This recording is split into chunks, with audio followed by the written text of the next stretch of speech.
I want to welcome you all. It's lovely. I have a full screen here in front of me with all different names and all parts of Mayo, and we're finding out what the weather is like around Mayo. It seems to be a bit miserable, unfortunately, everywhere, but such as it is. So welcome, welcome, welcome. And this is Bealtaine, the month of May, and it's celebrating creativity as we age. And today's initiative is part of Bealtaine. And hopefully you've seen our beautiful Bealtaine programme.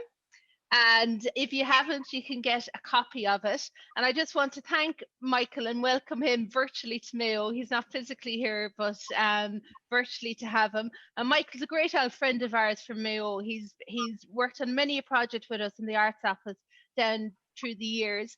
In particular, I suppose the Dresser project springs to mind, and some of you might have seen that work out there in the museum.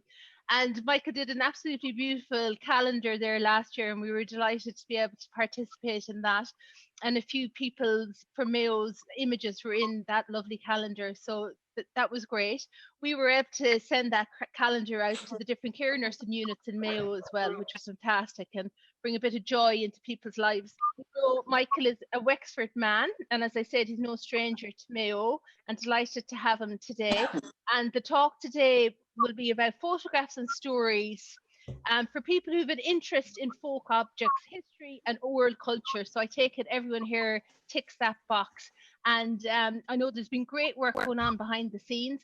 I just want to thank Katrina Gillespie, who's been leading out in this from the Arts Service. Unfortunately, she's unwell today, so you're stuck with me for the moment, but I'll look after you to the best of my capabilities. Again, to welcome you all, I see a few members of staff here from Mayo County Council. You're welcome and great to see you all. So I'll hand it over to Michael now. Thanks, Michael. Brilliant, lovely. Thanks a million. And thanks a million to all of you for coming along. I suppose really the people I want to thank are the people who are the participants, the people who actually did all the work and brought worked with me over the last 2-3 months. And we'll get to meet those people now over the next hour. We'll keep it as tight as we can to the hour for you. Just before I even start, because I did a lovely project with in County Mayo on the Dresser project, but I'm just going to reach behind me here and grab these. And this is my first excursion into County Mayo. Back in 2007 and 8, I did a lovely folklore collection in Ballinrobe. And it's all folklore, popular superstitions, calendar folklore, and personal experiences.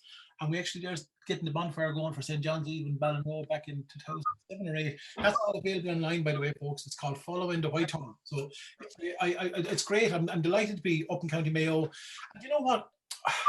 Here I am. Here I'm still in County Wexford. I haven't got up to County Mayo, but it's incredible the work we've done over the last 2-3 months on this particular project. Right? I'm going to tell you what I'm going to do. I'm going to mute all. I hear a little bit of feedback, right? I'm going to mute all, right? And Orla, you can unmute yourself if you want to. Is that okay with you? But it's just been, we're all in the situation we are. There's an absolute huge light at the end of the tunnel. Thank God, it's just been a tough 14 months. And here I am working. I work within folklore, and I'm huge interest in people's lives and what connects people to where they live, to the place, to their stories, to the objects around them, and just the ordinary, everyday things in our lives. Sometimes we take for granted. And I have an awful habit of shining the light or holding a mirror up so we get a little chance to reflect on who we are. It's that simple. And I do it so in many ways so people can connect immediately with stuff. They don't have to go to a museum to see it or read about themselves. They don't have to open a book and read about it themselves. They can connect. You can do it in different ways, through conversations and different things. One of the magic things about this, when Katrina contacted me, I got back in February, it was absolutely just a bell rang in my head. I said this was a brilliant idea, such a simple idea. The fact, for those who don't know, the idea that we would get a group of people together and they would document their world around them in that 5K through their mobile phones. We all have these jokes in our arse pockets now these days, and we can take photographs like we've never ever taken before. We can document our own lives like we've never taken before. And here I am this morning. I'm over 1,000 images in a file in a WhatsApp in a folder that I have, and they're not just ordinary images. That's the other thing. It's not just me working with a group of people in County Mayo saying go out there and photograph a flower or go out and photograph something, because I've got a huge interest and I've got this inquisitive mind. And also I figured out the people that don't they say, oh, what do you call it, all earwigs were all bound to meet each other at some stage, or you know, that kind of way. But when you meet the 9 people involved, they did the same interest as well. And that's what drove them on. And then what would happen is, say, for example, Mary Boyd would go out and take a photograph. Next minute, Bridie McAndrew would take a photograph. Next minute, Elaine would see something. And we were actually bouncing, well, the lads were bouncing off each other. So what one person got one week, it would spark something else in someone else's mind the following week. So over a course of weeks, we just met up and we literally just through a WhatsApp group, we shared photographs, and the most amazing objects turned up from, you know, from a 3,000-year-old beet, or 3,000 or 5,000-year-old beet, a lump of yew, the same yew that Mayo gets its name from, to old farmyard tools, to fishing objects, just turning up. So that's what we're going to do today. We're going to literally, as I said to you, we've got over 1,000 photographs. So that there's a lot of objects within that and a lot of stories. We won't get through them all. So what we do is go for a little bit of a gander through some of them. If that's okay with you. Are you okay with that? But it's been brilliant for me. All I can say to you is I don't think I would, because I'm used to been driving around the country and driving up in County Mayo as well over the years, photographing dressers, and I know the amount of work that goes into it, the actual driving, the calling and drinking tea and all this chat and all that kind of crack. But this is really, really interesting how this is thrown up for me, because people can actually, we've all got used to this technology. That's a really, really interesting thing. If I would have approached, or Katrina would have approached me, or I would approach any of the lads in this group 18 months ago and said, well, this great idea, lads, we're going to take photographs on our phone, or we're going to use WhatsApp, and then we're going to show them on Zoom. Sure, they would have thought I was mad. Do you know that kind of way? So we've all got used to this now. We've learned this new technology, and we're actually joining dots and joining up spiders' webs all over the country. So it's really, really interesting. So that's really, really interesting. It's also really interesting as well, which I think, and I'll end with this because it is Bealtaine, and it's for the month for Bealtaine Festival. The older people embracing technology. That's the other thing that's really, really important as well, right? That's so important with this as well. And like I'm getting into that bracket as well, that so you're okay, right? We're not right. So you know that kind of way. So it's just that's another really, really interesting thing as well. The way you can pick up a mobile phone and someone in Mayo can send me a snap just like that. You know what I mean? That's incredible, right? And most importantly, I'll stop yapping. We should never lose sight in all of this, and forget about some people will only go in to be going after the objects and the history and all this. One of the magic things about meeting up with these people at 9:30 in the Monday morning, or just the chats, meeting up and having a chat and being and the social side of it, and getting outside, maybe going for a walk and getting outside and get the fresh air in your face, and that we should never lose sight of that as well. That's really important as well, the social side of that, and for loads of reasons, for your mental health and for everything, you know, that kind of way. We're social animals, lads, and that's we should never lose sight of that. So listen, come here to me, I'm going to start going through. I've got piles of photographs here in my folder, and I'm going to go call people to give a little chat about objects. Is that all okay with you? So this is like, if you're anything, it's like a virtual museum at lunchtime on a damn Friday, right, in the month of May. So let's go. I'm going to share my screen with you, and we'll see how this goes. So stick with me and stick with the technology, right? And you see my desktop down here. Come here. Before I even go, I've got a folder here. I was sorting this to the last minute because I didn't know what to put in, what not to put in, right? I want to show you one thing, right? Come here to me. People are going to show you individual objects and all in a while, right? All that kind of stuff, right? But I'm just going to show you this thing, right? Here was one thing I said to the gang at task one day. Go out and get a few photographs of gates for me, right? So lads, a few photographs turned up to about 50 or 60, and there's still more and more of them there, right? So I'm just going to literally randomly click on gates. So we all know what gates are. If I, but just I'm going to open up folders. Now there's a gate for you, isn't it? That's a fine gate for you now, right? So we had wrought iron gates, we had fine gates, we had all types of gates. But what's incredible is the fact that we can go out and actually ordinary people can take these photographs. You with me? We don't need someone to go out, it's just changed that whole landscape of recording. Now, obviously people who've sent me these will have sent me the names and the places where they are. Like, look at these for gorgeous wrought, these types of gates, and the type of chain on it there as well. Willie Creighton can tell you about that. There's a very particular linkage to that chain, which he was telling me about, which I still can't understand, but I'm there. Look at this, like, right? So isn't it just incredible? Like, look, like Willie, if you can unmute yourself. And we'll be going through people's individuals folders in a while. We get through everyone in the gang. But if Willie Creighton can unmute himself there for a second. No, last time mute you, Willie. Right? I'll try it again there, Willie. Now, bottom left, the little. Now, Willie. Yeah. Now, can you hear me?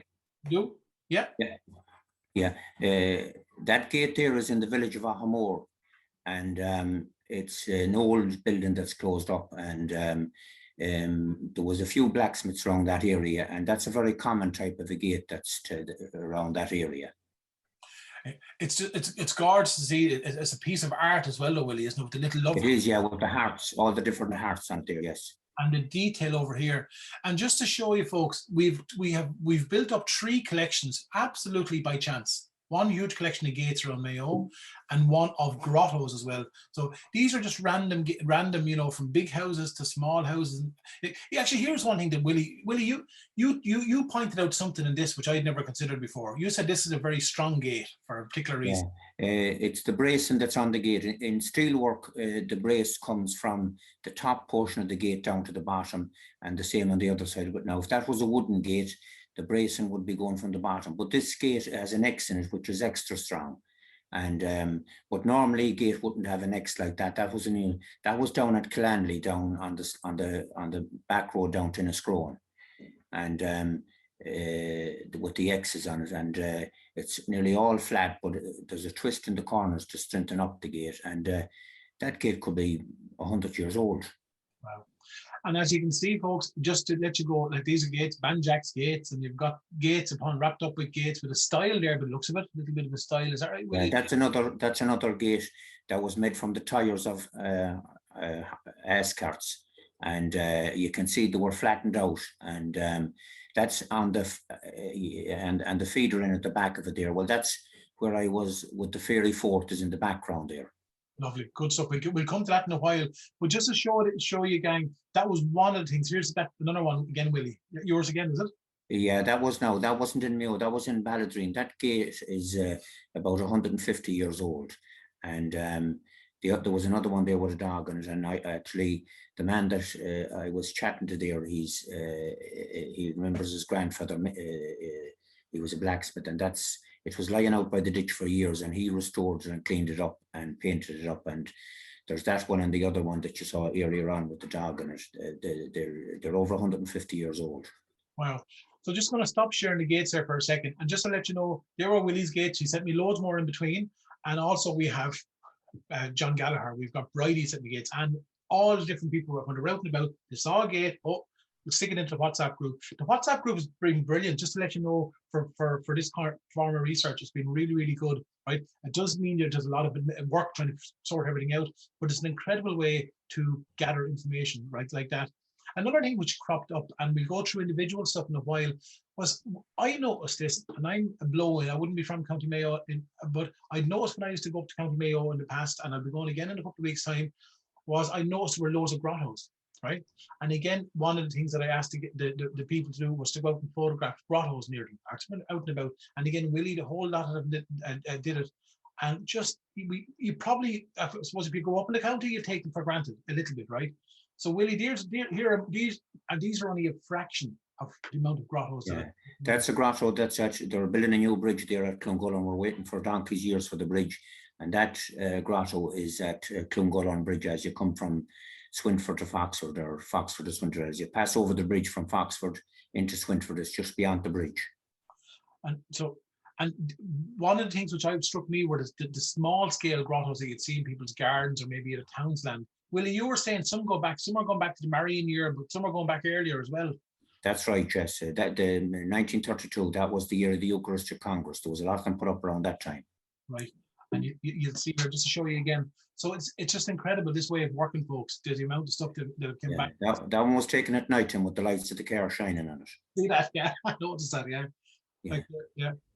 That's a lovely one at Ballylahan Bridge. When you come from Culturma, it's right in front of you, and when you veer to the right, then you cross over the Moy, and that was restored a few years ago. And Maureen Lavin in Foxford, she paints all the statues. If you're ever looking for statues to be painted, she does them free of charge. Wow. It was one of the first statues that were sent in to me was Elaine Malarkey sent me in one, and that sparked the whole thing. It's incredible the way this kind of process of work. Yeah. That's out in Carnaglow, out beside Elaine's place. It's there for donkey's years, that one. Yeah. That one is, you turn in at the Michael Davitt pub in Strade, and there's a little national school on your left, and as you go around the corner, that one is there, and it's very well kept, I must say. And we should never forget as well, I suppose, the month of May here in Wexford was always, we put up our May bushes. And I know Michael Gannon up in Mayo had been photographing, and probably some of you will remember the sprinkling of the flowers. That was done in North Wexford as well, on the thresholds. But also people put up the May altar. So I can't help but this is resonating with me as well, with my own grandmother. That one is on the Kilkelly Road out of Swinford. You just go past Kilkelly or Swinford, and it's up on the right hand side. That's there for years as well. It's a nice brickwork, and that's it there again, like, you know. There was one, Willie, that you showed me. Was it at Knock? Was it? There was one. Maybe we'll might find it later on. I can't remember. Maybe you didn't take it. It was. I'm going to stop sharing my screen for a second. It was a statue, a grotto facing the old road. Oh, that was in Charlestown in Lorga. Tell us that story. When they built the new road at the airport, they went the opposite side of the road, and you see our back was facing the road, and there was 1 or 2 accidents. So the local people got together, and they added another grotto onto the back of her. So there's 2 grottos back to back there in Charlestown. Just before you come into Charlestown, you'd be coming from Knock Airport from Kilkelly, and it's on the right hand side, and it's lovely because there's lovely seating around it and lovely stonework around it. It's a beautiful grotto. So there's one facing the old road and one facing the new road. That's right, yeah. We're covered completely. It was brilliant. It's lovely story. I have the image here somewhere among the house images there, but that story always registered with me. Let's come here. Let's go for a little bit of a walk and have a look at some stuff, will we? I'm trying to look who will I pick to go to look at. Come here, Anne Burke. Let's go to Anne Burke here. Anne Burke, we're putting you on the spot. Can you unmute yourself, Anne? Can you? And we'll come back to everyone and get a go. There's a couple of people joined at the start, and they kind of dipped in and out. But there was one man who's not with us today, called Mike Gribben. He's up in County Cavan with his father. But I'll show some of Mike's photographs later on. So Anne Burke.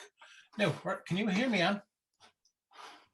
I'm going to get you to unmute yourself if you can, or maybe can I get? No, am I unmuted now? Yeah, we can hear you, Anne. Yeah, no. Come here. Right.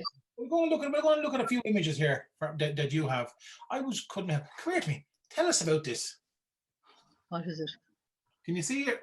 The little arrow. No. Can you see that? No. I can't see it, but I can tell you about it anyway. Can I ask the rest of the gang? Can everyone else see that? Yes. Yeah. Okay. That Heron jumper was knitted by my mother. It had been knitted in the late 70s. In our area, which was Ballycroy, at that time, a factory or a company in Donegal called Gaelta Heirlooms, who exported iron knitwear, and they needed people to make it. And they went out into the country, our area being one of them, because there was someone that had an interest in it.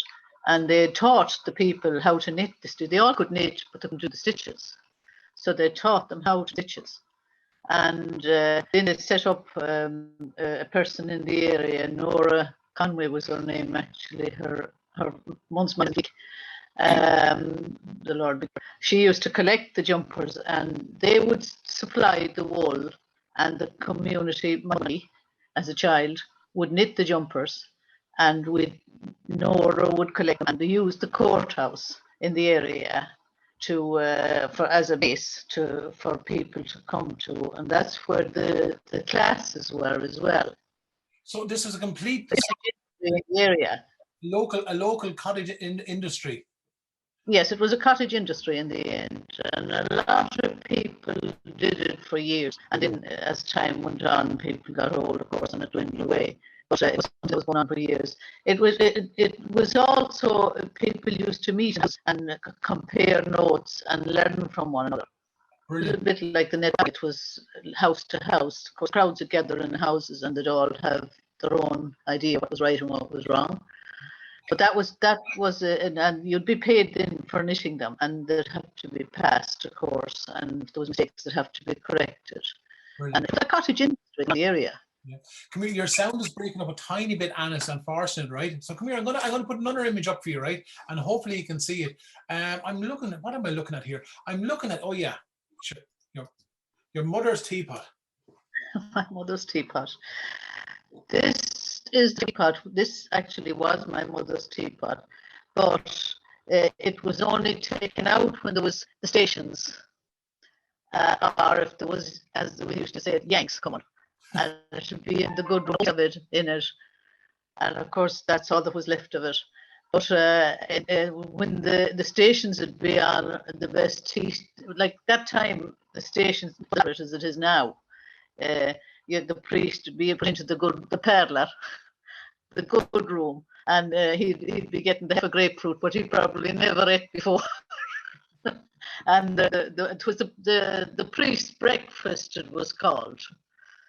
So the good China was in it, and of course the house would have got a facelift, and the whole thing would resolve around the priest until he went. And and but that was the teapot, the type of thing it should be used for the best occasions. That's okay, lovely. So, come here, just gorgeous. Come here to me as well. I'm going to let you on, and Mike, I kind of come back to you again. And I'll tell you what, you've actually you have a tractor here. There's a couple of tractors here. Were they your husband's tractors? There's a little grey Fergie here, I noticed. They're my husband. They're Ferguson 20s. Yeah. They don't. I technically wrote it, but I listened to a lot of it. Apparently, these were made between 47 and the 1950s, mid-50s, and they were in the field. I think there were something like 20 horsepower.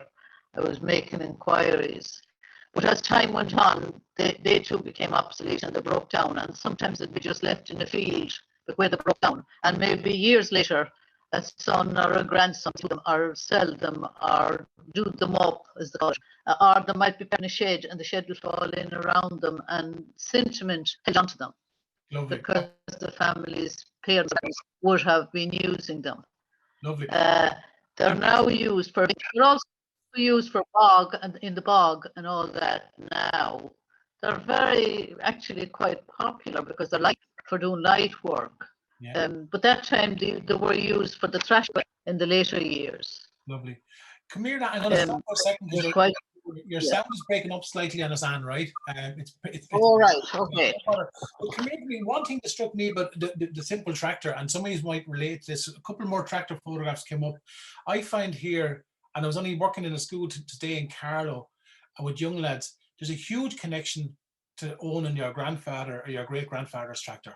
I find men up and down the country are trying their best to retrace their grandfather's tractors. It's incredible. And when you look at it, when you look at the 50s to the early 60s, and a lot of men will talk about it, maybe Anne's husband who's into these tractors, a lot of the men here in Wexford will talk about when they got the grey Fergie, basically the horse was looking over the ditch and the horse was gone the following year. Just an absolute turn and a change within that period, 1950s and 60s. So there's a huge sentimental attraction to those tractors all over the country. Yeah, and it's incredible. I know the lads in Wexford now will be all going over to the west to look for them still, and it's Castaway they're still being used. Come here, Anne. We'll come back to you again if we have time, right? Come here. I'm going to go look around the room here again. Mary and John, Mary Travers and John Gallagher. Can I come to you? Can I? Can you unmute yourselves, folks? We'll have a little gander. I'm going to share some photographs with you as well. So we'll go from tractors to currachs. John, can you hear me and Mary? Yes. Yeah. Good stuff. Now, come here again. I've got 21 photographs here, but I could have a lot more photographs here. Do you know what I'm going to start off with first, John? These things. Oh, the hazel rods, yeah. Well, my father used to make the deal lobster pots. He used to make them with hazel rods. They used to be made with heather before that, but that predates me a little bit, so I wouldn't be able to do it with the heather. But he'd cut the hazel rods, and they'd be quite young, the hazel rods, and you'd have them in 3-foot lengths, and then you'd make a frame at the bottom. It used to be 16 inches by 22 inches, and over the winter then you'd put your 40 or 50 hazel pots together, and you'd cover them with netting. So that was the way of our lobster pot industry in days gone by. Nowadays they're made in factories, and they're they're coated with rubber and with ropes and so forth. But they were sturdy little pots as well. I would have made a couple of hundred of them down the years, but I don't have any of them. There's 2 of them down in a pub, and we saw that there. I donated them to that pub. I don't know whether they're still there. Funny. That's good. That was the first thing I asked you when you said he made a couple of hundred of them, but he has none left. I said, Jenny, John Gallagher, we must go down to that pub and see can we find those lobster pots of yours. I'd love to see them. You know that? Yeah, right. Well, they were the traditional pot in years gone by, but they're replaced by a lot more robust pot nowadays. But they were good, like. But when you're dealing with the sea is a fairly cruel master, so they don't last very long if a storm comes or whatever, like. Yeah, so and you write off a lot of gear very quickly. Yeah, and did you learn from your father, John? I did, yes. You did, yeah, you did. Here's a simple little thing as well that you showed me, and I just think it's so lovely. Simple.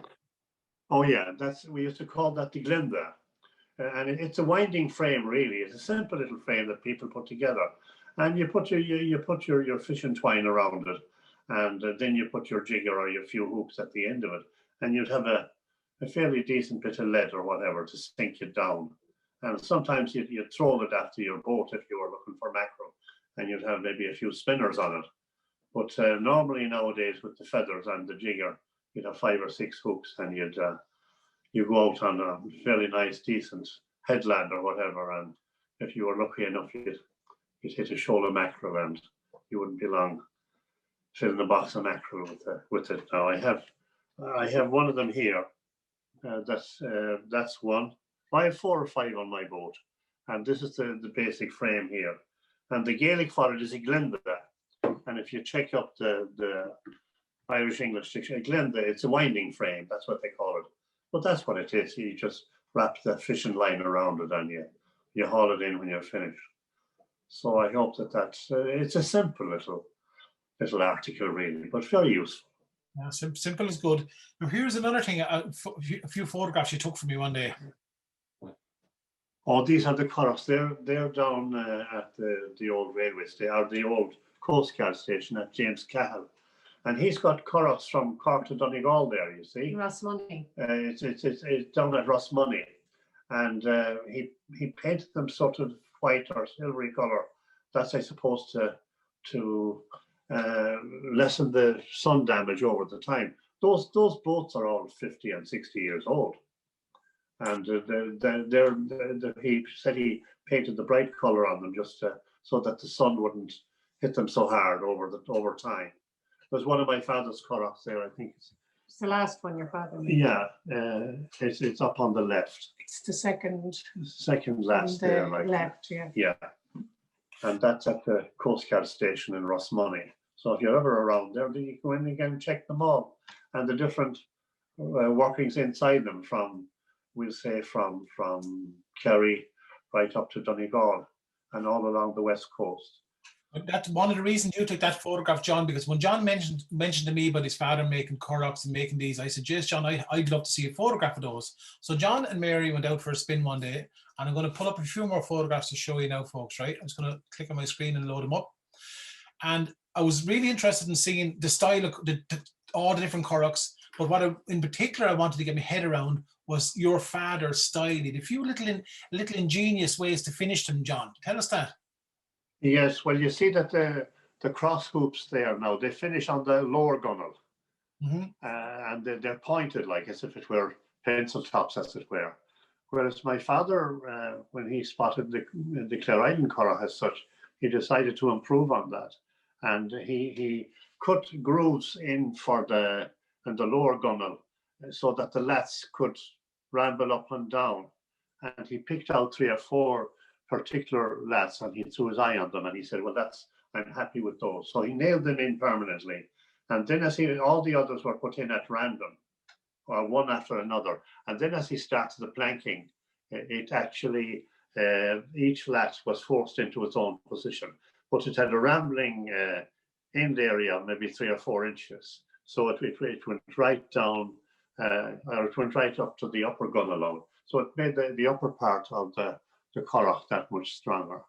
It's illustrated as well in the traditional boats of Ireland, with John O'Malley, the local boat builder, building it now. And if you see the photograph that's in that traditional boats of Ireland, he makes my father's style of currach. And what was your father's name again, John? He was Mikey Gallagher. Mikey Gallagher, lovely. Mikey White is young. Of course. We're from Currach, actually, yeah. He's dead now since 1992. And he never went to school, into secondary school or thing like that. And that's his ads on the left. And my aunt was married then to Michael Madden, the shoemaker, and that's his last there. For it came right up handy for him, and he put that little sort of a small pit prop into it, and he worked away with it. That was for making the shoes, and that's his pincers as well. So the cap was the Gaelic for the last, and then the tall was the ads in Gaelic. Like, so the Gaelic language was very strong in our place some 40, 50 years ago. People are still quite good at it, but it's not spoken as much as it used to be. So that's that. Shinny on scale. And John, were you telling me though he used that to build the boat or to cut to form the planks? Wasn't that right? Well, he worked mainly on the oars with it and some of the stronger timbers, and it's also a very useful tool in building bigger boats. Like you just worked with a piece of timber between your feet, as it were, and you worked away. You could easily do bits of damage to your footwear as well if you didn't know what you were doing. So that's you want your steel-toe Crocs on you. Come here to me. Another thing. I tell you what I love. Actually, this is a lovely photograph sent in. I love the way we store things in Ireland. Like that. Just that's that's yours. Well, that's out in my shed. My shed did need a bit of an update now, to be honest with you. So they're just in there. That was my father's ads and the great Michael Madden's last. So they're there, and I had other stuff as well, but they're all over the place. No bother. Another thing, I'll move on. Sorry, Mary, I'm taking up all his time, your time as well. One other thing, actually, that you and Mary went out. Actually, here's the other thing I forgot to say to people. One of the things we did is we actually trained in a very short amount of time the group how to use their mobile phones to make little films and how to edit using InShot. Very simple little app. But again, we flew through it very quickly. But a good few of the group went out and made their own little films. And John made a little film. And Mary, Mary made, sorry, we're not giving you the credit here, John. Mary made a film. And I'll show the film now in a second. We're looking at little for the people out there watching this, you see the little, I suppose you could call them footprints really, couldn't you? But see them there? They're like hoof prints, yeah. Hoof prints. Yeah. Will I play your film, Mary? Let people have a listen. Do. Now, if this was filmed, hang on, it'll load up here first, give us a second. I'm not letting them get all the credit now, Mary, right? Now, I'll get there. Now, move that other way and press play. Here we are west of the village of Duffbeg, and Duach is a sort of a sandy bank. And on the red sandstone, just on the north side of the road, there are imprints of it's a bit slow. Horseshoes. And in the olden days, according to local lore, St. Patrick, when he was banishing all the serpents and all the undesirables from Ireland, he decided that he would banish the devils north across Clubay. And those are some of their hoof prints that are left here in this red sandstone. So it's remarkable in its own right. And there are more of them in other parts along here now, but you have a sample of some of them today. And those horses, if they were changed into horses, they would have no problem with the Beecher's Brook, because it's a fairly decent leaf across Clubay from Crowpatrick. There you have it now. Gorgeous. Well done, John. Well done, Mary. Lovely. And I hope you're all enjoying this. Are you okay? Are you all okay? Good stuff. We'll keep it a lovely, loose and informal chat. And if we have more time, we'll get back to you. Come here. I'm looking around the room here now. I'm going to go to Mary Whittington. Mary, can you unmute yourself for me? I'll go to your folder. Yes, Michael. Absolutely. Come here. I'm going to share a screen and we'll get looking at stuff. Now, here we go. And I said, we're only giving you a sample today, lad, to get you interested. That's all. And one of the great things I always find about this kind of work is that it never ends. As soon as I finish, like, I'll come back to those photographs or videos or down the line, and I'm sure the other people will as well. That's the great thing about this kind of work. I'm going to start with a simple one. It's something I would have known myself here in Wexford, and I think it's powerful. Tell us about what we're looking at. Well, you're looking at a piece of red flannel. And I lived in Ballina for many years, and I never knew anything about the red flannel until one time in the house we had a lot of coughs and colds, and we were spluttering and sick, the usual. And some friend of mine, probably Marjorie or Mrs. Lockney from down the quay, said, go up to Peter Timlin's and buy yourself a yard of red flannel. So Peter Timlin's shop is on the main street in Ballina. I think he's retired now, and there were lovely people all together. And in I went and I bought the piece of red flannel. And what you did with the red flannel, Michael, was what we did was we cut a little piece in it, like, a slit across, and you'd put it down over your head, and it should cover your chest at the front and your back at the back, and you'd put the bit of Vic on you, and you'd take to the bed for a few days, and you'd be as right as rain because of the heat of the red flannel. Lovely, because our version of it was only a small bit. I love the idea of your Cape version of it. Ours is a bit you'd put it with goose grease or Vicks. We didn't use goose grease, but Vicks on your chest. The old people would have always had it on their chest for yeah. Yeah. Oh, it's lovely. So you got a yard of it, and you put a slit in it and pulled it over your head. Yeah, but you could do it the way you did it, or you could do it like a little cravat around your neck, or you know what I mean. But it was the heat that was in the flannel. Yeah, absolutely lovely. It's incredible. That red flannel tradition is really strong. I remember, actually, here's one thing now, it goes back. I remember walking the streets of Ballinrobe in 2007 or 8, and a lot of people would have little, when children would have a little babby, they'd have little medals on the cot. But I remember seeing a woman who, she was originally from Poland, newly arrived in Ireland, and had a newborn baby, but she had red on it. I remember asking her, and in Poland, because I know that we sometimes, the traveling community will use red here, but for St. Philomena's cord, I know that for protection or for different reasons. But this Polish woman used the red as well, the red cloth as well on the pram for protection as well. So it's interesting to watch that. Yeah, it's interesting. Yeah. That's lovely. It's gorgeous, and I'm delighted you sent that in. Come here, there's loads of other bits and pieces you sent me in. Here's another lovely Mayo, something that was, again, it's a photograph of what you'd call primroses, but you didn't call them primroses, did you? No, we always called them Mayflowers, Michael. And as I said to you the other day when we were talking, there's still plenty of them around my area here. I live in an area called currach, and there's loads of moss and hedgerows and all that kind of thing. And there's thousands of primroses this year. And there's also the cowslips, but we have so many Mayflowers. And as a child, I always called them Mayflowers, and I used to go out and pick them. And we'd have the statue. My mother, Lord mercy on her, she'd always have the statue, and she'd have a blue little glass globe thing that she'd have bought and knock, and it would be kept for May Day. And there'd be the 2 little egg cups on each side of it, and a little kind of, maybe it might only have been a white handkerchief or something, as a symbol of respect. And the statue of Our Lady would be there, and we'd have our May altar.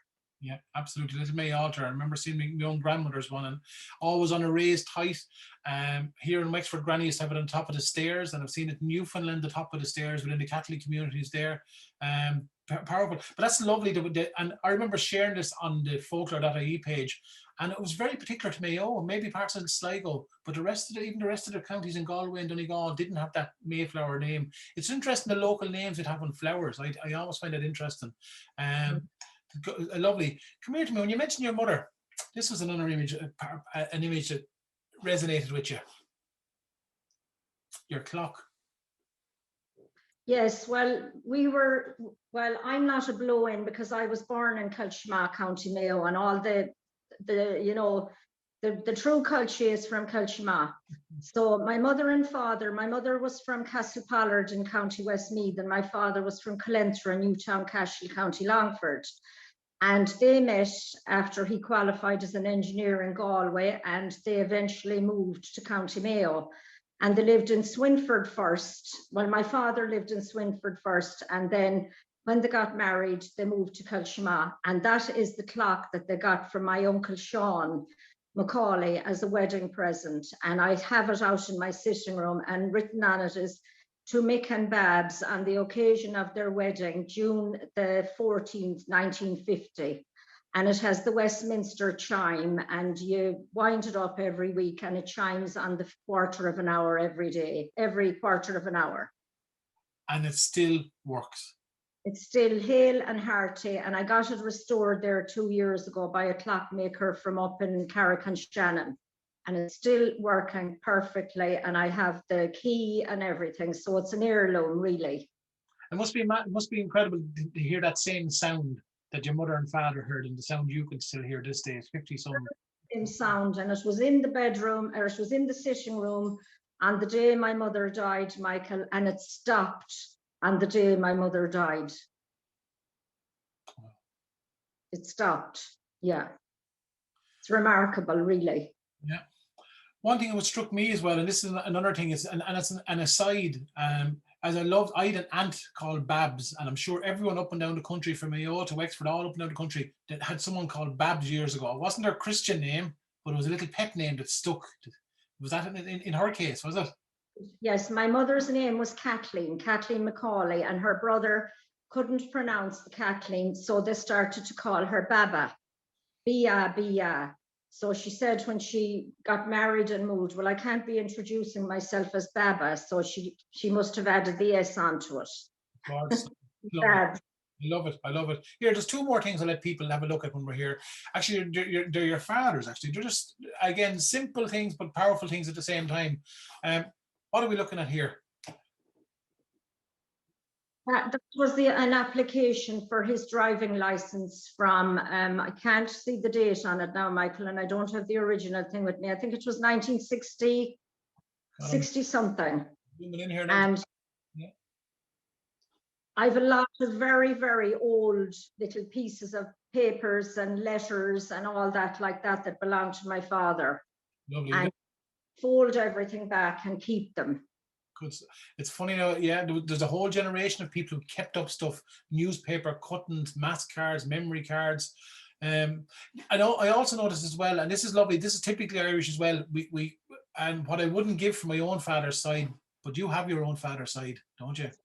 This is the side that he used to use, and my father used to mow the lawn, and he used to wear his trousers and his collar and tie, and my mother used to always say, look at him out there mowing the lawn with the good clothes. And we had one of those little old ginger push mowers, and then if the garden got overgrown or anything, the side was taken out, and we had the blue stone, you know, the stone, and he'd be at the side of the house, and he'd be sharpening, and nobody was allowed to use it, only him. And it's very, very, very, very old. Old. Yeah, lovely. God, it's just lovely to see these. I know some of them, they might bring back memories to your own parents or grandparents when you see these.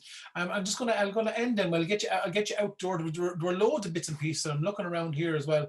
Oh yeah, this was a little copybook, wasn't it? You were telling me. Was it your brothers? Was it? Yes.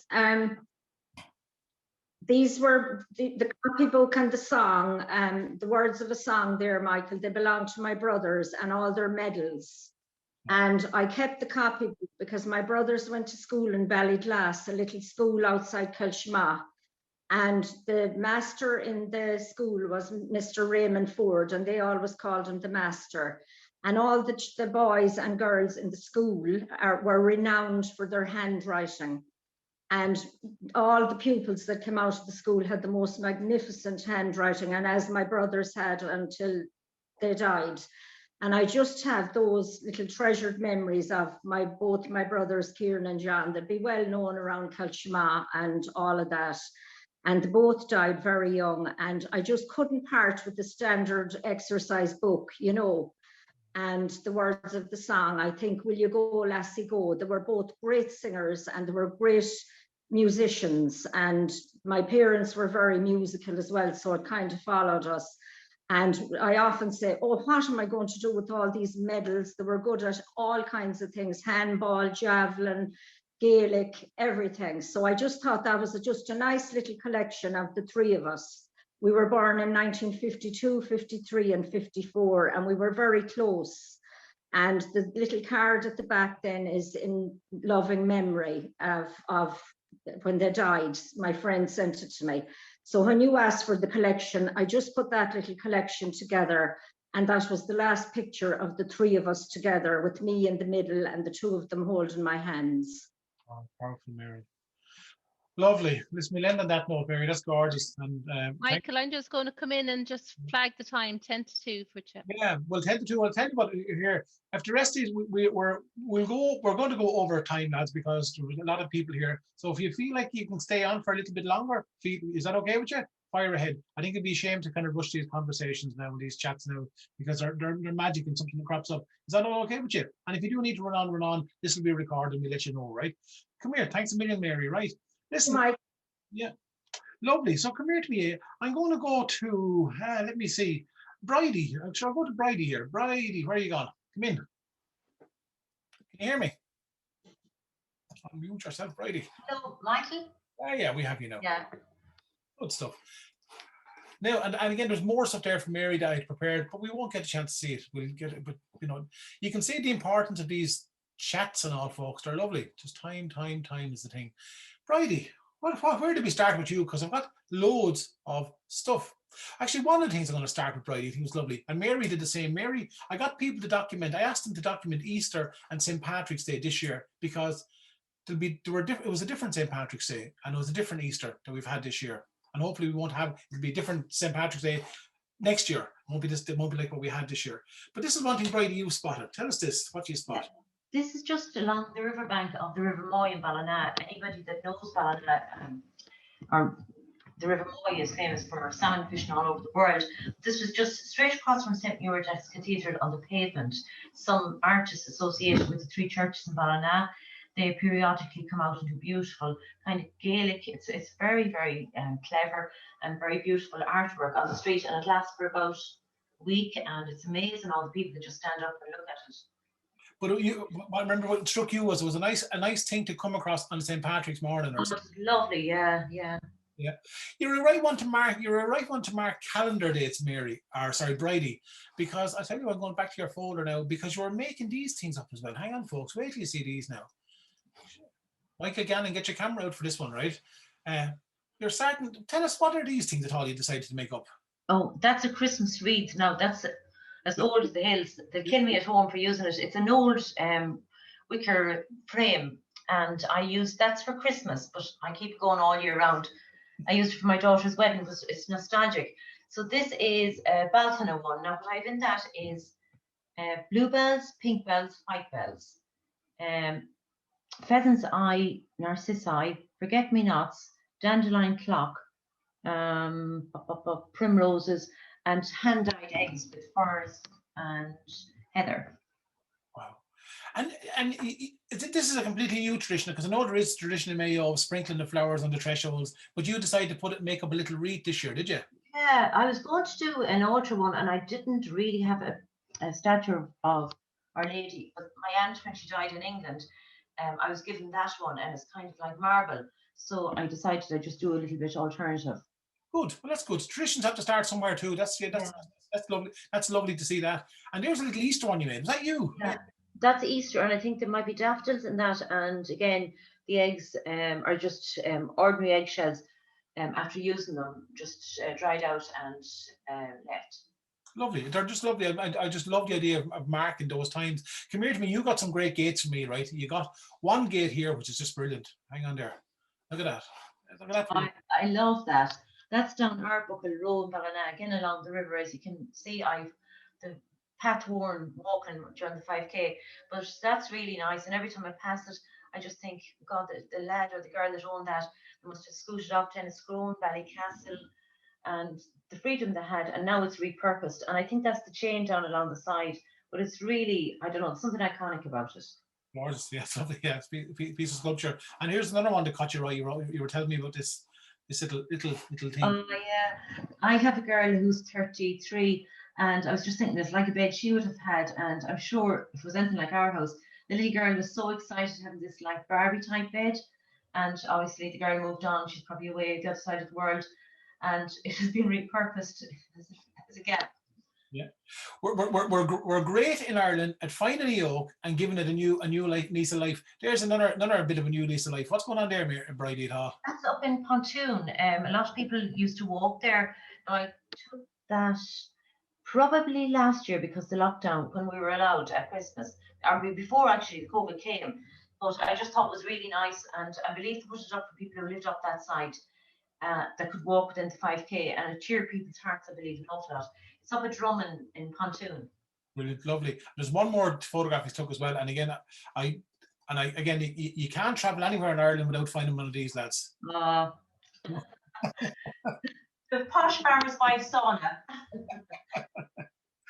Absolutely. You'll always find a bat in the field, won't you? Or a bike blocking the gap, or a pallet blocking the gap. And they're all part of that vernacular as well that we're so used to. We kind of take these things for granted, but it's just lovely to see them. I think you got a couple of those for me. What else do you have at all? I'm trying to look around here, other bits and pieces that you did.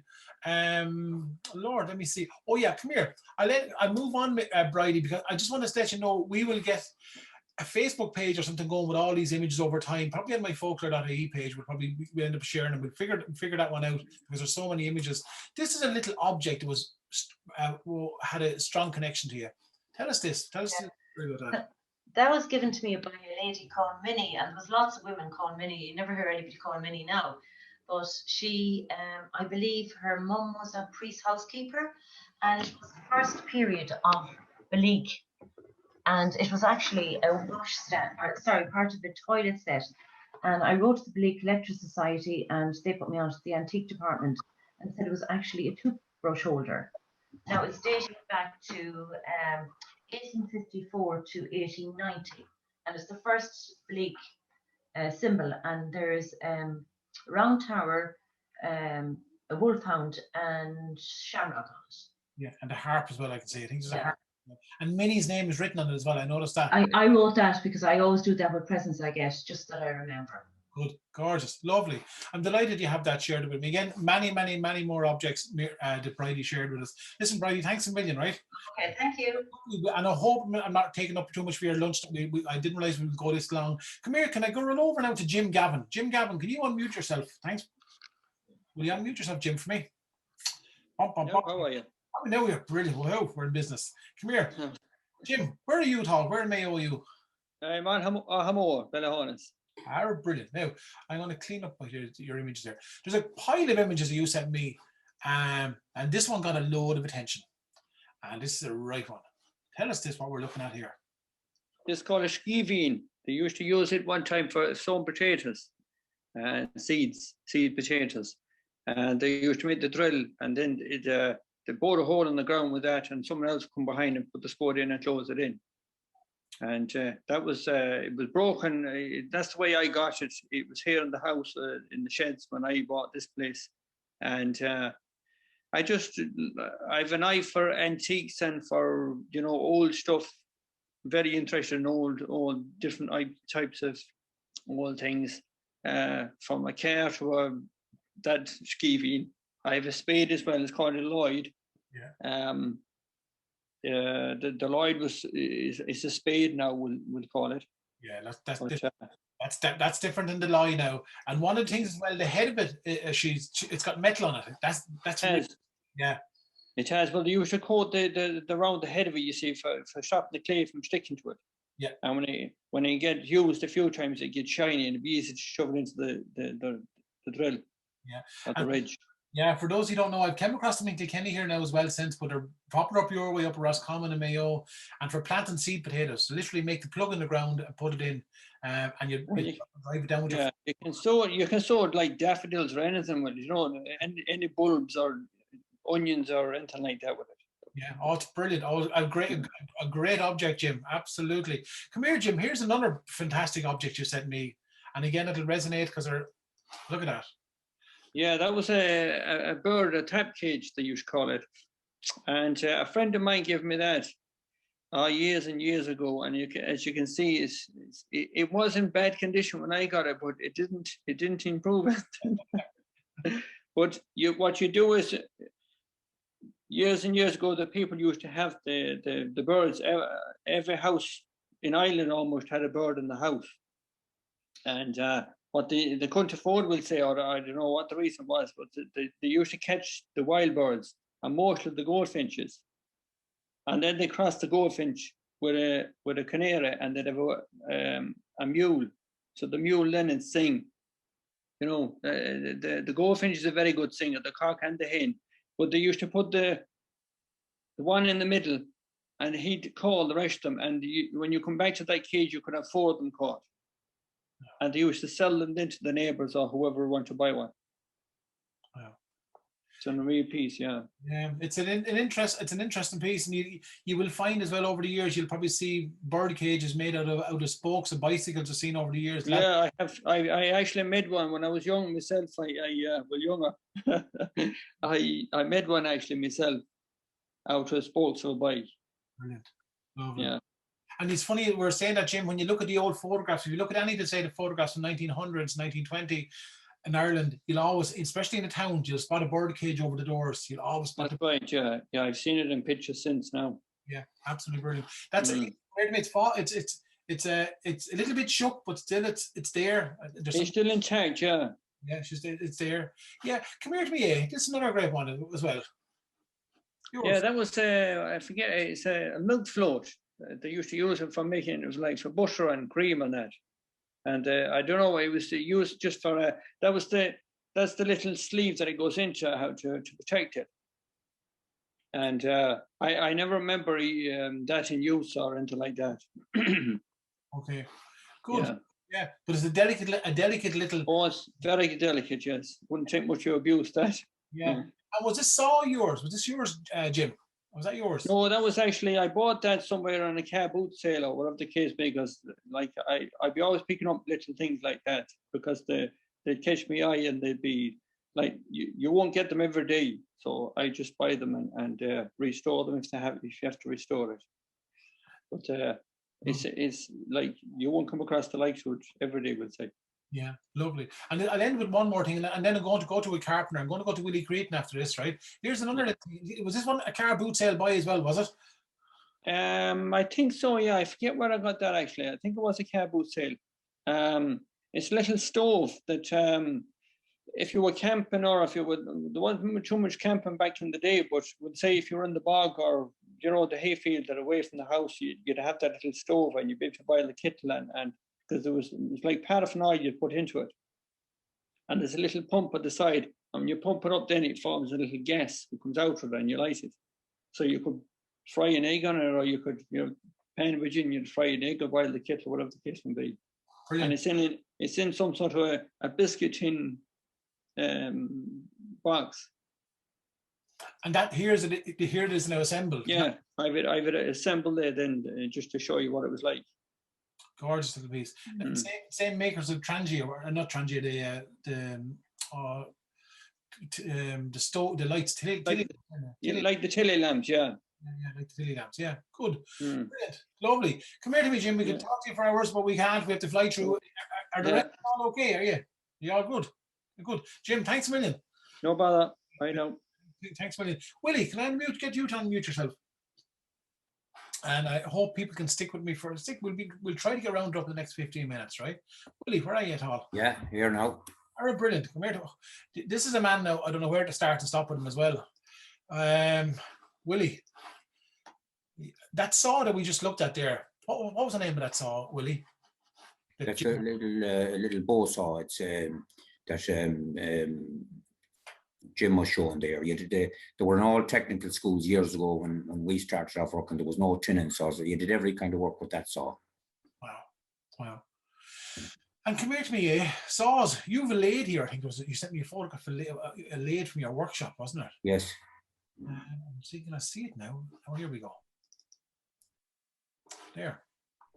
Yes, that lathe is over 150 years old, and it's a German make. It's a Kircher, Kircher, and it was driven off a turbine in Beckett's in Ballina off the River Moy. Now, Ballina was a very industrial town at the time. It had Beckett sawmills, Archer sawmills, Diamonds, West, Riley and Boland's, and Archers.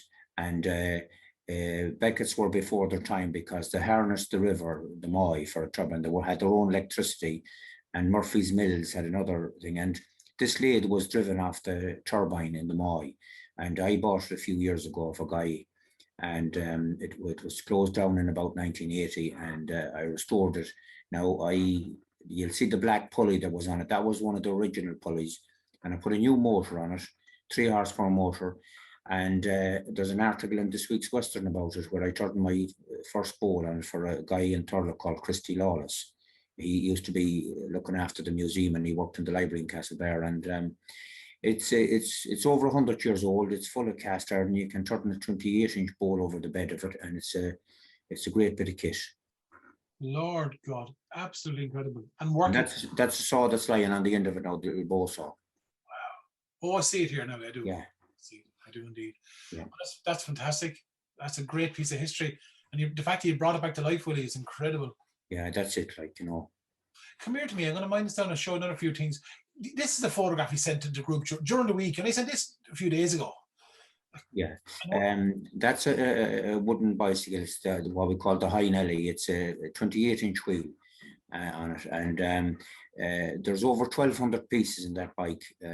Every bit of it is timber. The chain is timber. There's 520. There's 520 pieces in the chain alone. Now there was it's on display in the hospital in Castlebar, and 18 of us made that bike. We'll say 3 fellas made the frame, 2 fellas made the saddle, 2 other fellas made the handlebars, another fella made the Miller dynamo. I made the carrier, another guy made the 2 mud guards, and another fella made the bell, and I made the 2 wheels. And what we discovered when we were making it, that there's 32 spokes in the back wheel of a rally bike, and there's only 30 in the front wheel. And when we had it made, then we were wondering, the wire going back to the dynamo is wood as well. And when we had it made, we were wondering how would we get a piece of wood like that. And I was out in the field one evening, and I tripped on a briar. And when I pulled out the briar, it was about 15 foot long. And I stripped the thorns off it, brought it into the bath and threw it in the bath. And I had the bike out in the workshop, and I wrapped it around the thing. And that's the Miller dynamo that's on it, and the thorn, that's the briar, I should say. And but there's thousands of hours gone into that bike. Unreal, Willie. It's incredible. I love the fact that you just stripped over the briar, because I was asking myself that question as well. How did it make the wire for the dynamo? Yeah. That's incredible. Like, just to let you, for the people watching again, like here's something else that you made. Yeah, this is a kittle, and I was working in a pub in Ballina in the old Shebeen. Betty Sweeney, the Lord of Mercy, she's gone now, and she had a kittle by the fire, and I was doing a mantle and a fireplace for her. And I asked her, could I borrow the kittle? And I borrowed it, and I took the template off it, and I went away and I made that. Now, I made that in 2001. And at the time, I hadn't a tool that would hollow out. So I was coming home one evening from work, and I was thinking to myself, how will I hollow out the inside of it? And on the middle of the road, just as I approached home, I get the tooth of a buck rake lost on the road. And I sharpened up that, and that's what I hollowed out the inside of it. Oh, fantastic. Come here to me. And speaking of pieces of wood, again, this is Mayo written all over it. Yeah, now that's a piece of yew, and it's a couple of 1,000 years old. I was in a house fitting another fireplace in a different part down near Trolling, and that was on top of the basket of turf. And I said, what are you doing with that? She said, I'm going to throw it into the fire, she said. And I said, oh, don't throw that in the fire. And she said, do you want it? And she said, sure, bring it with you. Sure, it's not much good for anything. And then I was in the workshop this day, and there was those 3 archaeologists from Scotland, and they were traveling around going to different craft shops and different craftspeople, and they called in, and they were telling me that the marks on it is cut with a bronze axe. And the funny thing about it is County Mayo, which is the plain of the yew, that's how Mayo got its name, because it was covered in yew trees at the time. And the remarkable thing about working with wood is that You know, it takes oak 9 years to grow, maybe 900 to 1,000 years to grow. And if I get a piece of wood with the bark on it and I cut it in two, maybe to make a bowl or whatever, I'm the first person to look at the inside of that piece of wood in the 900 years. So it's remarkable about all the different species of wood that we have out there. And that piece that it's sitting on is a piece of Irish native oak with the bark on it. And it's a great material. It's the only renewable energy we have. You can go out to the garden, get a branch, make something out of it, and you don't have to go buying pieces of wood. If there's plenty of wood around us, you get windfalls and all that as well. Like, you know, it's absolutely incredible. What's powerful about this, Willie, again, is your connection to the story and the history of it. But for anyone looking at that, again, like that woman, you'd be going to know now that those marks were made in the Bronze Age. It's just incredible. It just blows your mind, really, in some ways, right? Absolutely blows your mind. Come here to me. I'm going to show you we'll go a couple more objects, Willie, right? And we'll get, here's actually this is, I suppose, it's that time of year now. We should be maybe spraying the spuds for maybe a bit later. What was that, Willie? Now, years ago when they had the potatoes down, they used to have to spray them with bluestone, and that was a copper cylinder. All those copper cylinders were made in France, and it was an 80-year-old man from Hollymount that made that. I was involved with them in Shed and Balladreen. And he came over one night and he said he chose how to make a bucket. And I gave him an old spraying machine I had, and he made that bucket from it. His name is, I think it's John Hessian is his name, and he's his date stamped on it. And it's the handle then is made out of a piece of copper piping, but it's perfect. And the name on it, the French name, is exactly centered up in it. For a man of 80 years of age, and you know, to make that, and there was about 25 or 30 watching him the night he was making it.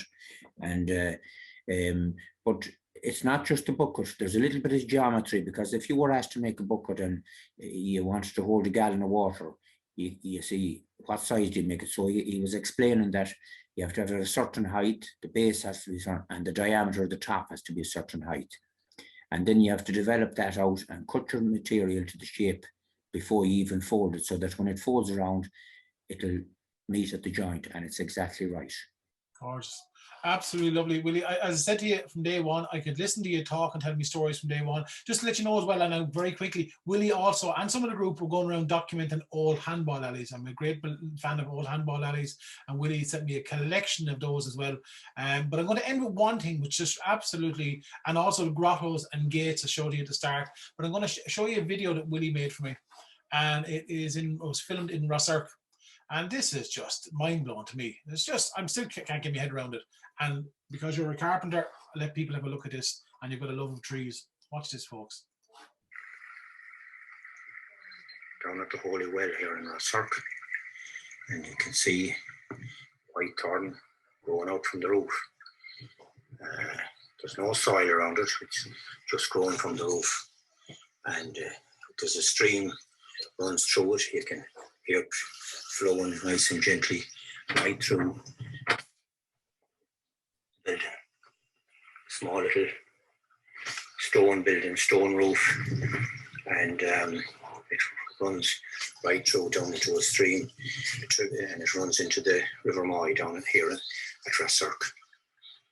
You can see the white tartan on the roof there.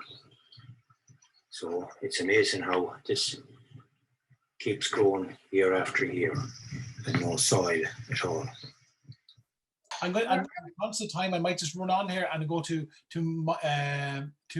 Mike's photograph, Mike Cribben's photographs, and Mike came back with loads of photographs of little ruined houses. There was one particular photograph I want to show you. Mike isn't here.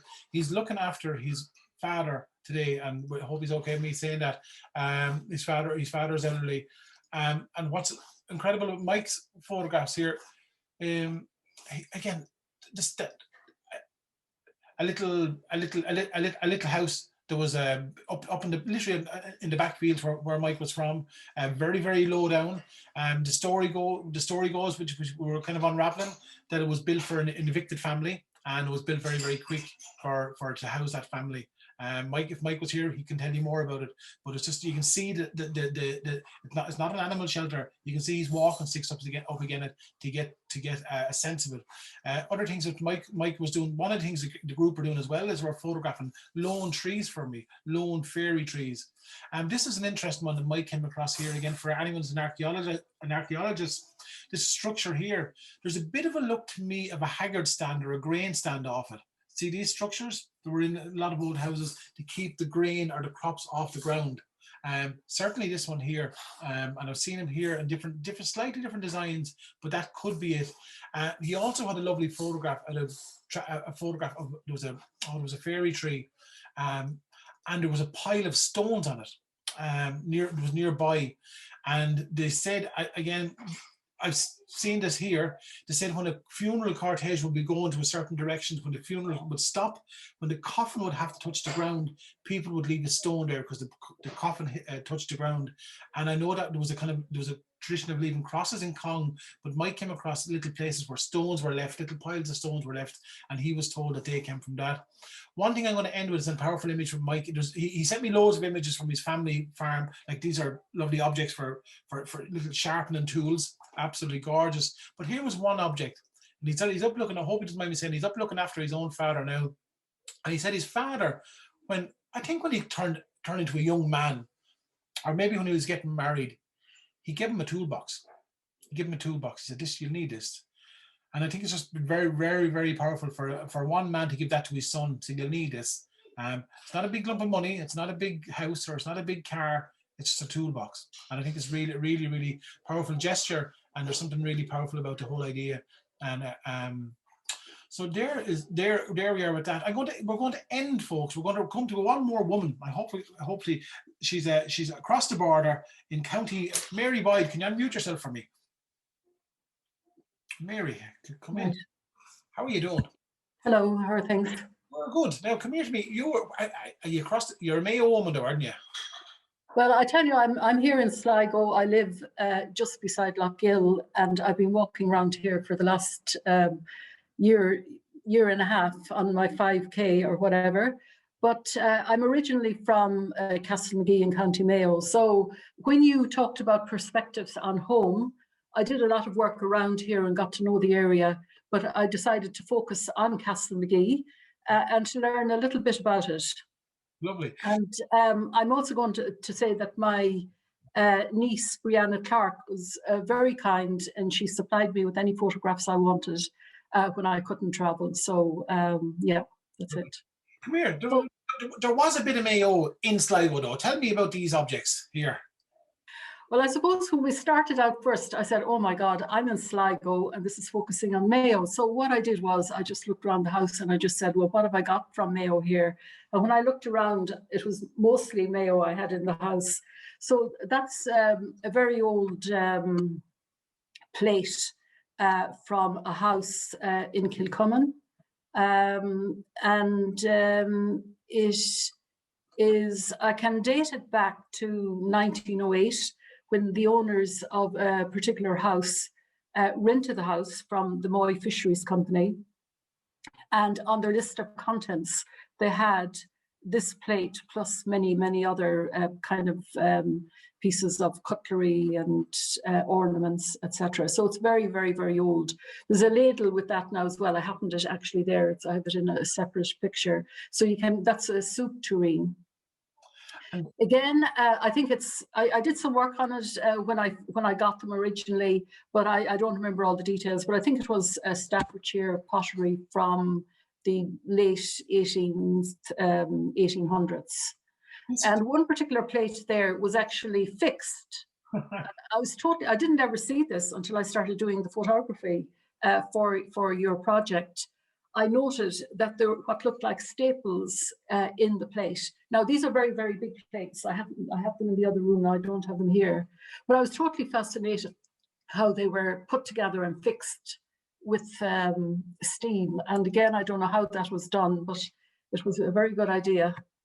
It's incredible too, because they were so valuable. Nowadays, we throw them away and sure we'll go buy a new one.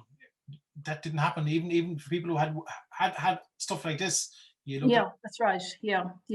You mentioned, come here to me, Mary, you mentioned this Coast Guard station. Tell us a little All bit. right.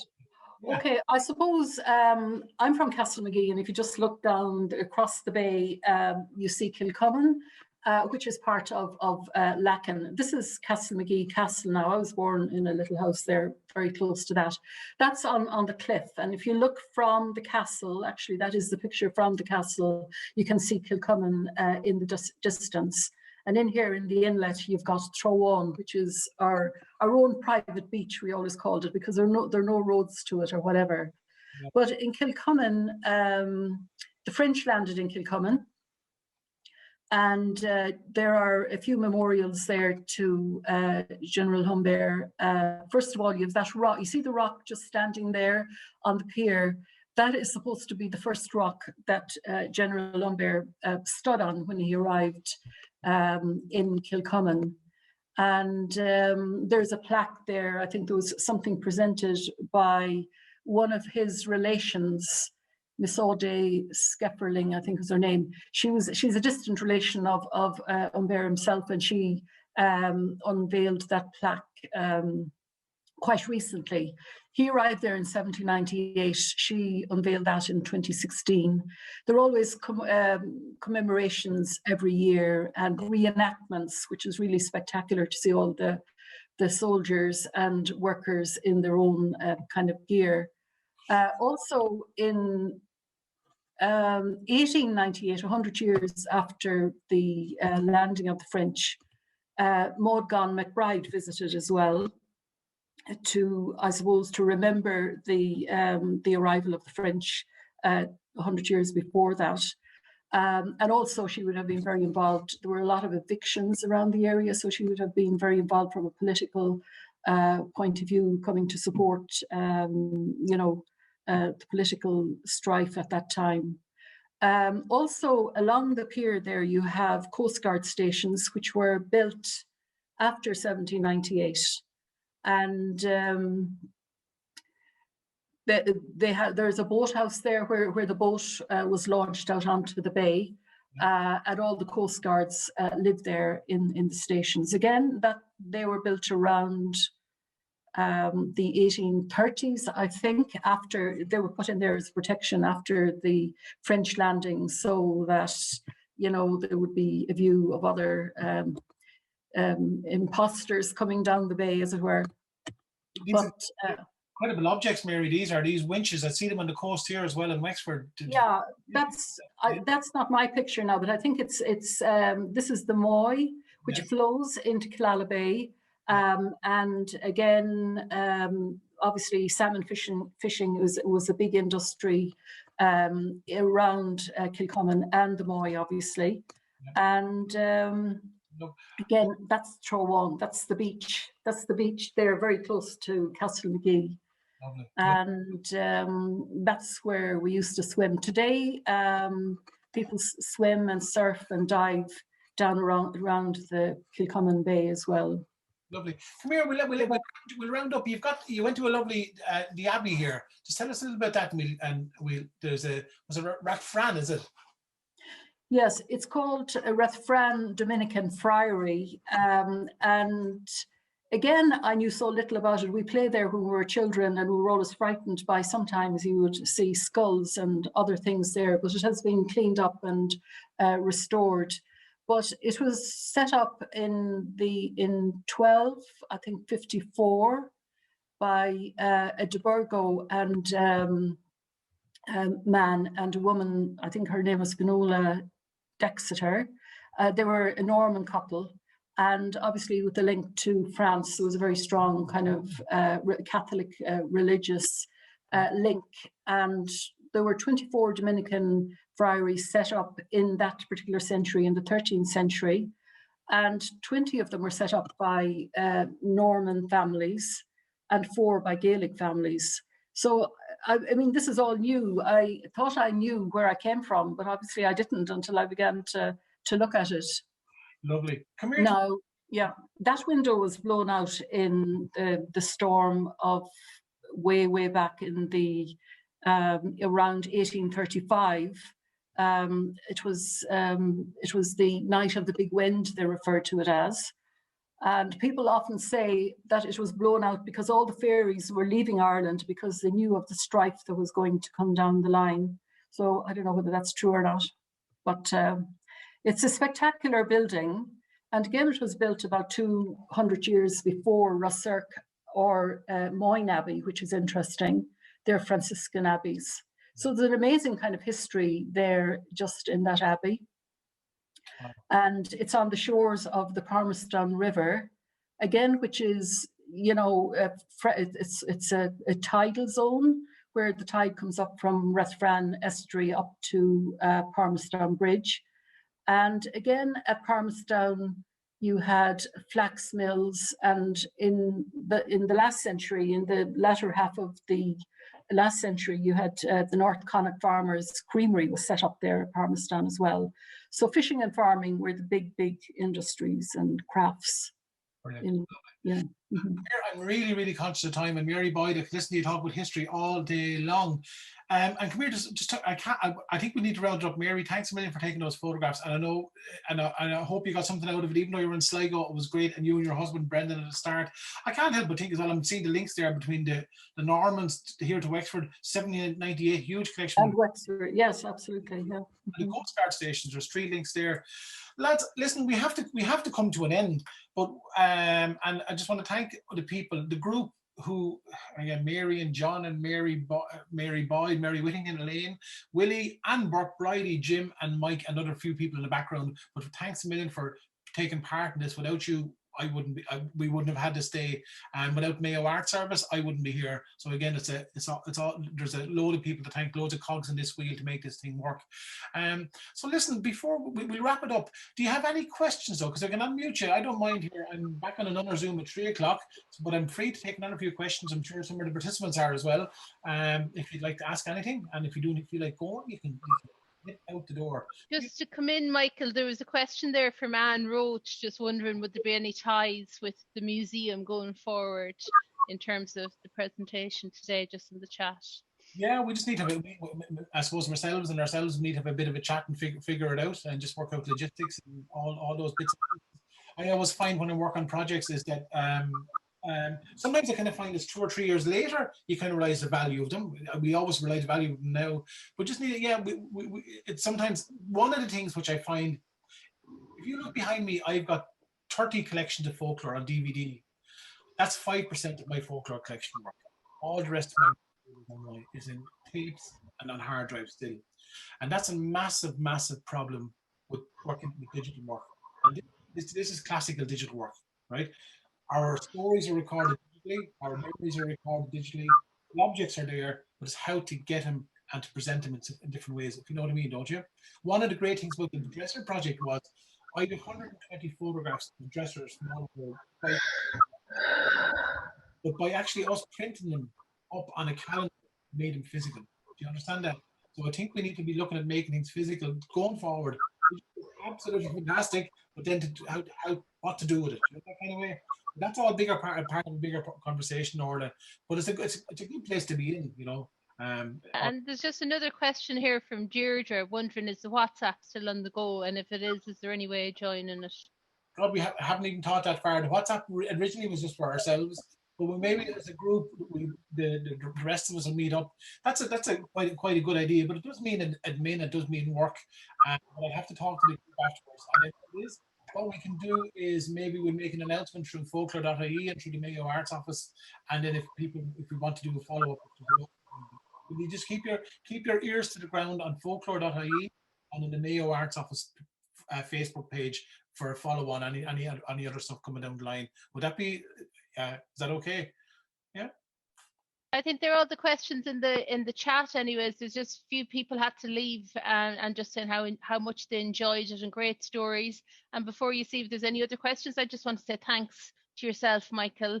Fascinating. And thanks to everyone who shared their stories and their images and their energy. Great work. And thanks to all of you who joined. And I think at one stage there we'd over 35 participants in today. So that's great. There's a great interest. And you're a great old chatter anyways, Michael, fair play to you. That I'd say you could go, as could everyone, but I'll hand it back to you. So that's just a thanks from our end, from the art service. Lovely. Just thanks a million. Yeah, you're right. I suppose that's one of the great things about this work. One thing I love about this area of work is I meet the finest of people. And you meet, my head is full, lads, I'll be honest with you, with stuff that I'm meeting the whole time. That's one reason I record stuff, is because my head is so full, I won't remember half of it, right, that kind of way. But I think for me, the chance to work with you, to meet the people I worked with at Mayo has been magic, opened up so many different things to me, new ways of looking at things, new ways of thinking, and I got a load of it as well, and I hope you did too. And especially for the people who joined, just complete strangers, thanks a million for your time on a Friday afternoon to come and listen to us. So we'll end it with that. And take care of yourself. Can I just say thank you to Michael and Mayo County Council, or whoever was responsible for promoting it. It was Monday mornings were just a joy to look forward to on so many levels. It was wonderful. And hopefully when this pandemic ends, which it will soon, this format might continue in some way, because otherwise would we all be sitting into our cars and driving every week to meet up? It has really been wonderful. So thank you to everybody for sharing your great photographs and stories as well. I'd just like to second that. Thank you very much, Michael, and everyone. Thank you. Good stuff. Lovely. Good. Go on, take care of yourselves. We'll see you in Mayo soon in real life. Bye. Yeah. Okay. Bye. Take care. Bye-bye. Bye. Bye-bye. All of us.